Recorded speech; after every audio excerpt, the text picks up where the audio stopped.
ओम शांति। आज हम 22 नवंबर 87 की अव्यक्तवाणी सुनते हैं। आज की वाणी का सार है, मदद के सागर से पदम गुणा मदद लेने की विधि। निर्बल को बलवान बनाने वाले मदद के सागर बाप दादा अपने हिम्मतवान बच्चों प्रति बोले। आज बाप दादा अपने चारों ओर के हिम्मतवान बच्चों को देख रहे हैं। आदि से अब तक हर एक ब्राह्मण आत्मा हिम्मत के आधार से बाप दादा की मदद के पात्र बनी है और हिम्मत बच्चे मदद बाप के वरदान प्रमाण पुरुषार्थ में नंबरवार आगे बढ़ते रहे हैं। बच्चों की एक कदम की हिम्मत और बाप की पदम कदमों की मदद हर एक बच्चे को प्राप्त होती है, क्योंकि यह बाप दादा का वायदा कहो, वर्षा कहो, सब बच्चों के प्रति है और इसी श्रेष्ठ सहज प्राप्ति के कारण ही 63 जन्मों के निर्बल आत्माएं बलवान बन आगे बढ़ती जा रही है। ब्राह्मण जन्म लेते ही पहली हिम्मत कौन सी धारण की?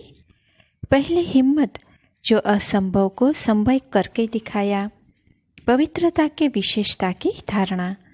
हिम्मत से दृढ़ संकल्प किया कि हमें पवित्र बनना ही है और बाप ने पदम गुणा मदद दी कि आप आत्माएं अनादि आदि पवित्र थी, अनेक बार पवित्र बनी है और बनती रहेगी। नई बात नहीं है। अनेक बार की श्रेष्ठ स्थिति को फिर से सिर्फ रिपीट कर रहे हो। अब भी आप पवित्र आत्माओं के भक्त आपके जड़ चित्रों के आगे पवित्रता की शक्ति मांगते रहते हैं, आपके पवित्रता के गीत गाते रहते हैं। साथ साथ आपके पवित्रता की निशानी हर एक पूज्य आत्मा के ऊपर लाइट का ताज है। ऐसे स्मृति द्वारा समर्थ बनाया, अर्थात बाप की मदद से आप निर्बल से बलवान बन गए। इतने बलवान बन गए जो विश्व को चैलेंज करने के निमित्त बने हो कि हम विश्व को पावन बनाकर ही दिखाएंगे। निर्बल से इतने बलवान बनो जो द्वापर के नामी ग्रामी ऋषि मुनि महान आत्माएं जिस बात को खंडित करते रहे कि प्रवृत्ति में रहते पवित्र रहना असंभव है और स्वयं आजकल के समय प्रमाण अपने लिए भी कठिन समझते हैं, और आप उन्हों के आगे नेचुरल रूप का वर्णन करते हो कि यह तो आत्मा का अनादि आदि निजी स्वरूप है, इसमें मुश्किल क्या है? इसको कहते हैं हिम्मत बच्चे मददे बाप। असंभव सहज अनुभव हुआ और हो रहा है। जितना ही वह असंभव कहते उतना ही आप अति सहज कहते हो। तो बाप ने नॉलेज के शक्ति की मदद और याद द्वारा आत्मा के पावन स्थिति के अनुभूति की शक्ति की मदद से परिवर्तन कर लिया। यह है पहले कदम की हिम्मत पर बाप की पदम गुणा मदद। ऐसे ही मायाजीत बनने के लिए चाहे कितने भी भिन्न भिन्न रूप से माया वार करने के लिए आदि से अब तक आती रहती है। कभी रॉयल रूप से आती, कभी प्रख्यात रूप में आती, कभी गुप्त रूप में आती और कभी आर्टिफिशियल ईश्वरीय रूप में आती। 63 जन्म माया के साथी बन करके रहे हो। ऐसे पक्के साथियों को छोड़ना भी मुश्किल होता है। इसीलिए भिन्न भिन्न रूप से वह भी वार करने से मजबूर है और आप यहाँ मजबूत है। इतना वार होते भी जो हिम्मत वाले बच्चे हैं और बाप की पदम गुणा मदद के पात्र बच्चे हैं, मदद के कारण माया के वार को चैलेंज करते कि आपका काम है आना और हमारा काम है विजय प्राप्त करना। वार को खेल समझते हो, माया के शेर रूप को चींटी समझते हो, क्योंकि जानते हो कि यह माया का राज्य अब समाप्त है और हम अनेक बार के विजयी आत्माओं की विजय 100% निश्चित है। इसीलिए यही निश्चित का नशा बाप की पदम गुणा मदद का अधिकार प्राप्त कराता है। तो जहाँ हिम्मत बच्चे मदद सर्वशक्तिवान बाप है, वहाँ असंभव को संभव करना व माया को, विश्व को चैलेंज करना कोई बड़ी बात नहीं है। ऐसे समझते हो ना। बाप दादा यह रिजल्ट देख रहे थे कि आदि से अब तक हर एक बच्चा हिम्मत के आधार पर मदद के पात्र बन कहाँ तक सहज पुरुषार्थी बन आगे बढ़ रहे हैं, कहाँ तक पहुँचे हैं। तो क्या देखा, बाप की मदद अर्थात दाता की देन, वरदाता के वरदान तो सागर के समान है, लेकिन सागर से लेने वाले कोई बच्चे सागर समान भरपूर बन औरों को भी बना रहे हैं, और कई बच्चे मदद के विधि को न जान मदद लेने के बजाय अपनी ही हिम्मत में कभी तीव्र गति, कभी दिल शिकस्त के खेल में नीचे ऊपर होते रहते हैं। और कोई बच्चे कभी मदद कभी मेहनत, बहुत समय मदद भी है, लेकिन कहाँ कहाँ अलबेलेपन के कारण मदद के विधि को अपने समय पर भूल जाते हैं, और हिम्मत रखने के बजाय अलबेलाई के कारण अभिमान में आ जाते हैं कि हम तो सदा पात्र है ही, बाप हमें मदद न करेंगे तो किसको करेंगे, बाप बंधा हुआ है। इस अभिमान के कारण हिम्मत द्वारा मदद की विधि को भूल जाते हैं। अलबेलेपन का अभिमान और स्वयं पर अटेंशन देने का अभिमान मदद से वंचित कर देता है। समझते हैं अब तो बहुत योग लगा लिया, ज्ञानी तो आत्मा भी बन गए, योगी तो आत्मा भी बन गए, सेवाधारी भी बहुत नामी ग्रामी बन गए, सेंटर्स इंचार्ज भी बन गए, सेवा की राजधानी भी बन गई, प्रकृति भी सेवा योग्य बन गई, आराम से जीवन बिता रहे हैं। यह है अटेंशन रखने में अलबेलापन। इसीलिए जहाँ जीना है वहाँ तक पढ़ाई और संपूर्ण बनने का अटेंशन, बेहद के वैराग्य वृत्ति का अटेंशन देना है, इसे भूल जाते हैं। ब्रह्मा बाप को देखा अंतिम संपूर्ण कर्मातीत स्थिति तक स्वयं पर, सेवा पर, बेहद के वैराग्य वृत्ति पर, स्टूडेंट लाइफ की रीति से अटेंशन देकर निमित्त बनकर दिखाया। इसीलिए आदि से अंत तक हिम्मत में रहे, हिम्मत दिलाने के निमित्त बने। तो बाप के नंबर 1 मदद के पात्र बन नंबर 1 प्राप्ति को प्राप्त हुए। भविष्य निश्चित होते भी अलबेले नहीं रहे, सदा अपने तीव्र पुरुषार्थ के अनुभव बच्चों के आगे अंत तक सुनाते रहे। मदद के सागर में ऐसे समा गए जो अब भी बाप समान हर बच्चे को अव्यक्त रूप से भी मददगार है। इसको कहते हैं एक कदम की हिम्मत और पदम गुणा मदद के पात्र बनना। तो बाप दादा देख रहे थे कि कई बच्चे मदद के पात्र होते भी मदद से वंचित क्यों रह जाते। इसका कारण सुनाया कि हिम्मत के विधि को भूलने कारण अभिमान अर्थात अलबेलापन और स्व के ऊपर अटेंशन की कमी के कारण, विधि नहीं तो वरदान से वंचित रह जाते। सागर के बच्चे होते हुए भी छोटे छोटे तालाब बन जाते। जैसे तालाब का पानी खड़ा हुआ होता है, ऐसे पुरुषार्थ के बीच में खड़े हो जाते हैं। इसीलिए कभी मेहनत कभी मौज में रहते। आज देखो तो बड़ी मौज में है, और कल छोटे से पत्थर के कारण उसको हटाने की मेहनत में लगा हुआ है। पहाड़ भी नहीं, छोटा सा पत्थर है महावीर पांडव सेना, लेकिन छोटा सा कंकड़ पत्थर भी पहाड़ बन जाता है। उसे मेहनत में लग जाते हैं, फिर बहुत हंसाते हैं। अगर कोई उन्हों को कहते हैं कि यह तो बहुत छोटा कंकड़ है, तो हंसी की बात क्या कहते।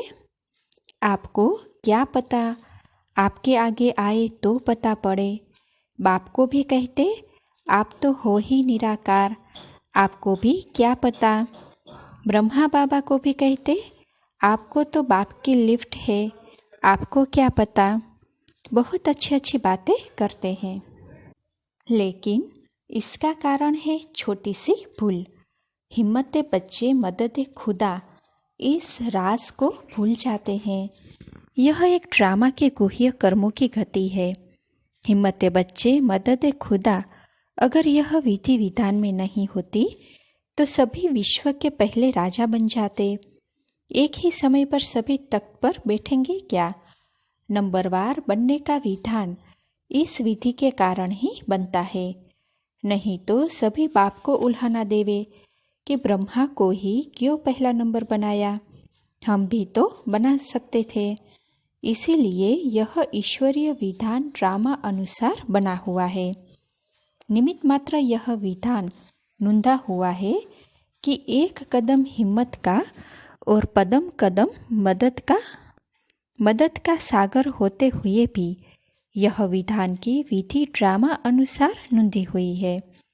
तो जितना चाहे हिम्मत रखो और मदद लो, इसमें कभी नहीं रखते। चाहे 1 वर्ष का बच्चा हो, चाहे 50 वर्ष का बच्चा हो, चाहे सरेंडर हो, चाहे प्रवृत्ति वाले हो, अधिकार समान है। लेकिन विधि से प्राप्ति है, तो ईश्वरीय विधान को समझाना। हिम्मत तो बहुत अच्छी रखी है, यहाँ तक पहुँचने की भी हिम्मत रखते हो तब तो पहुँचते हो ना। बाप के बने हो तो भी हिम्मत रखी है, तब बने हो। सदा हिम्मत की विधि से मदद के पात्र बन चलना और कभी कभी विधि से सिद्धि प्राप्त करना, इसमें अंतर हो जाता है। सदा हर कदम में हिम्मत से मदद के पात्र बन नंबर 1 बनने के लक्ष्य को प्राप्त करो। नंबर 1 एक ब्रह्मा बनेगा, लेकिन फर्स्ट डिवीजन में संख्या है, इसीलिए नंबर 1 कहते हैं। समझा? फर्स्ट डिवीजन में तो आ सकते हो ना, इसको कहते हैं नंबर 1 में आना। कभी अलबेलापन की लीला बच्चों की सुनाएंगे, बहुत अच्छी लीला करते हैं। बाप दादा तो सदा बच्चों की लीला देखते रहते हैं। कभी तीव्र पुरुषार्थ की लीला भी देखते, कभी अलबेलापन की लीला भी देखते। अच्छा, कर्नाटक वालों की विशेषता क्या है? हर एक जोन की अपनी अपनी विशेषता है। कर्नाटक वालों की अपनी बहुत अच्छी भाषा है, भावना की भाषा में होशियार है। ऐसे तो हिंदी कम समझते हैं, लेकिन कर्नाटक की विशेषता है भावना की भाषा में नंबर 1। इसीलिए भावना का फल सदा मिलता। और कुछ नहीं बोलेंगे, लेकिन सदा बाबा बाबा बोलते रहेंगे। यह भावना की श्रेष्ठ भाषा जानते हैं। भावना की धरती है ना। अच्छा, चारों ओर के हिम्मत वाले बच्चों को सदा बाप की मदद प्राप्त करने वाले पात्र आत्माओं को सदा विधान को जान विधि से सिद्धि प्राप्त करने वाली श्रेष्ठ आत्माओं को सदा ब्रह्मा बाप समान अंत तक पढ़ाई और पुरुषार्थ के विधि में चलने वाले श्रेष्ठ महान बाप समान बच्चों को बाप दादा का याद प्यार और नमस्ते। अच्छा, पार्टियों से अव्यक्त बाप दादा की मुलाकात। पहला, अपने को डबल लाइट फरिश्ता अनुभव करते हो। डबल लाइट स्थिति फरिश्तेपन की स्थिति है। फरिश्ता अर्थात लाइट जब बाप के बन गए तो सारा बोझ बाप को दे दिया ना। जब बोझ हल्का हो गया तो फरिश्ते हो गए। बाप आए ही है बोझ समाप्त करने के लिए। तो जब बाप बोझ समाप्त करने वाला है तो आप सबने बोझ समाप्त किया है ना। कोई छोटी सी गठरी छिपा कर तो नहीं रखी है। सब कुछ दे दिया या थोड़ा थोड़ा समय के लिए रखा है। थोड़े थोड़े पुराने संस्कार है या वह भी खत्म हो गए। पुराना स्वभाव या पुराना संस्कार, यह भी तो खजाना है ना। यह भी दे दिया है। अगर थोड़ा भी रहा हुआ होगा तो ऊपर से नीचे ले आएगा। फरिश्ता बन उड़ती कला का अनुभव नहीं करने देगा। कभी ऊंचे तो कभी नीचे आ जाएंगे। इसीलिए बाप दादा कहते हैं सब दे दो। यह रावण की प्रॉपर्टी है ना, रावण की प्रॉपर्टी अपने पास रखेंगे तो दुख ही पाएंगे। फरिश्ता अर्थात जरा भी रावण की प्रॉपर्टी न हो। पुराना स्वभाव या संस्कार आता है ना, कहते हो ना, चाहते तो नहीं थे लेकिन हो गया, कर लिया या हो जाता है। तो इससे सिद्ध है कि छोटी सी पुरानी गठरी अपने पास रख ली है, कीचड़ पट्टी की गठरी है, तो सदा के लिए फरिश्ता बनना यही ब्राह्मण जीवन है। पास्ट खत्म हो गया, पुराने खाते भस्म कर दिए, अभी नई बातें नए खाते हैं। अगर थोड़ा भी पुराना कर्जा रहा होगा तो सदा ही माया का मर्ज लगता रहेगा, क्योंकि कर्ज को मर्ज कहा जाता है। इसीलिए सारा ही खाता समाप्त करो। नया जीवन मिल गया तो पुराना सब समाप्त। दूसरा, सदा वाह वाह के गीत गाने वाले हो ना, हाय हाय के गीत समाप्त हो गए और वाह वाह के गीत सदा मन से गाते रहते। जब भी श्रेष्ठ कर्म करते तो मन से क्या निकलता? वाह मेरा श्रेष्ठ कर्म, या वाह श्रेष्ठ कर्म सिखलाने वाले, या वाह श्रेष्ठ समय श्रेष्ठ कर्म कराने वाले। तो सदा वाह वाह के गीत गाने वाली आत्माएं हो ना। कभी गलती से भी हाय तो नहीं निकलता, हाय यह क्या हो गया, नहीं। कोई दुख का नज़ारा देख करके भी हाय शब्द नहीं निकलना चाहिए। कल हाय हाय के गीत गाते थे और आज वाह वाह के गीत गाते हो, इतना अंतर हो गया। यह किसकी शक्ति है, बाप की या ड्रामा की? तो किसी ने कहा बाप की। तो बाबा ने कहा बाप भी तो ड्रामा के कारण आया ना, तो ड्रामा भी शक्तिशाली हुआ। अगर ड्रामा में पार्ट नहीं होता तो बाप भी क्या करता? बाप भी शक्तिशाली और ड्रामा भी शक्तिशाली है। तो दोनों के गीत गाते रहो। वाह ड्रामा वाह, जो स्वप्न में भी न था वह साकार हो गया। घर बैठे सब मिल गया। घर बैठे इतना भाग्य मिल जाए, इसको कहते हैं डायमंड लॉटरी। तीसरा, संगम युगी स्वराज्य अधिकारी आत्माएं बने हो। हर कर्मेंद्रिय के ऊपर अपना राज्य है। कोई कर्मेंद्रिया धोखा तो नहीं देती है। कभी संकल्प में भी हार तो नहीं होती है। कभी व्यर्थ संकल्प चलते हैं। स्वराज्य अधिकारी आत्माएं हैं। इस नशे और निश्चय से सदा शक्तिशाली बन माया जीत सो जगत जीत बन जाते हैं। स्वराज्य अधिकारी आत्माएं सहज योगी, निरंतर योगी बन सकते हैं। स्वराज्य अधिकारी के नशे और निश्चय से आगे बढ़ते चलो। माताएं नष्ट मोहा हो या मोह है, पांडवों को कभी क्रोध का अंश मात्र जोश आता है। कभी कोई थोड़ा नीचे ऊपर करे तो क्रोध आएगा। थोड़ा सेवा का चांस कम मिले, दूसरों को ज़्यादा मिले तो बहन पर थोड़ा सा जोश आएगा कि यह क्या करती है। देखना पेपर आएगा, क्योंकि थोड़ा भी देह अभिमान आया तो उसमें जोश या क्रोध सहज आ जाता है। इसीलिए सदा स्वराज्य अधिकारी अर्थात सदा ही निरहंकारी, सदा ही निर्माण बन सेवाधारी बनने वाली, मोह का बंधन भी खत्म। अच्छा, ओम शांति।